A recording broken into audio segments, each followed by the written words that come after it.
নিয়মিত খামারের পরিচর্যা করা অত্যন্ত গুরুত্বপূর্ণ। কেননা খামারে যদি আপনি লাভবান হতে চান তাহলে খামারের পরিচর্যা করতে হবে। বিশেষ করে খামারের যে ছোটোখাটো যে সমস্যাগুলো রয়েছে সেই সমস্যাগুলোকে আপনাকে খুব বড় আকারে দেখতে হবে। কেননা মনে রাখতে হবে হাঁস খামারের ক্ষেত্রে ছোট ছোট ভুলগুলোর কারণে অনেক বড় ক্ষতি হয়ে যেতে পারে। আর অনেক সময় দেখা যায় খামারিরা ছোট ভুলগুলোকে গুরুত্ব দেয় না, যার ফলে সেই ছোট ভুলগুলো থেকে একসময় বড় ভুলে পরিণত হয়।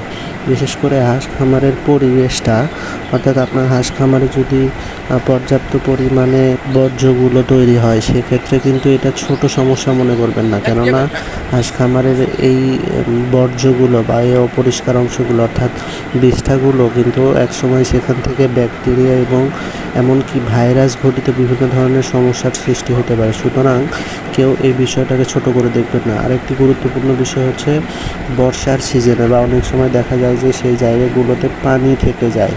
সেই পানিগুলোতে হাঁস কিন্তু মোটামুটি সেখানে মুখ দিয়ে গদগদায় যেটাকে বলে, সেটার ফলে হয় কি ওই জায়গাটা অপরিষ্কার হয়ে যায় এবং কাদায় পরিপূর্ণ হয়। এই জিনিসটা কিন্তু অত্যন্ত খারাপও হতে পারে, কারণ এই যে দুর্গন্ধযুক্ত বা অপাচ্য যে কাদাগুলো বা কাদা অংশগুলো যদি হাঁস খেয়ে ফেলে তাহলে কিন্তু হাঁসের ব্যাকটেরিয়া ঘটিত বিভিন্ন ধরনের সমস্যার সৃষ্টি হতে পারে। সুতরাং এই বিষয়টাকে কেউ হালকাভাবে নেবেন না, একটু খামারটা বেশি পরিচর্যা করবেন।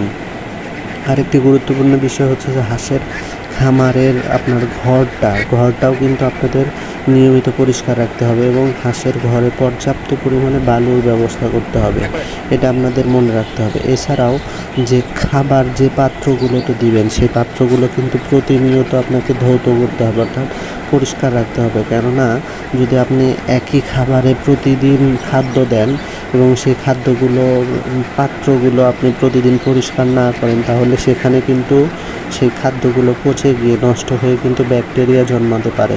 আর আপনারা জানেন যে ব্যাকটেরিয়া যদি একবার জন্মায় তখন ব্যাকটেরিয়া ঘটিত বিভিন্ন ধরনের রোগের সৃষ্টি হতে পারে। সুতরাং যারাই খামার করবেন অবশ্যই একটু সচেতন থাকবেন, কেননা খামারি হিসেবে সচেতনতা কিন্তু বড় এক ধরনের ঔষধ। সুতরাং অবশ্যই সচেতন থাকবেন, খামারি হিসেবে যথেষ্ট লাভবান হবেন। ধন্যবাদ সকলকে। আসসালামু আলাইকুম।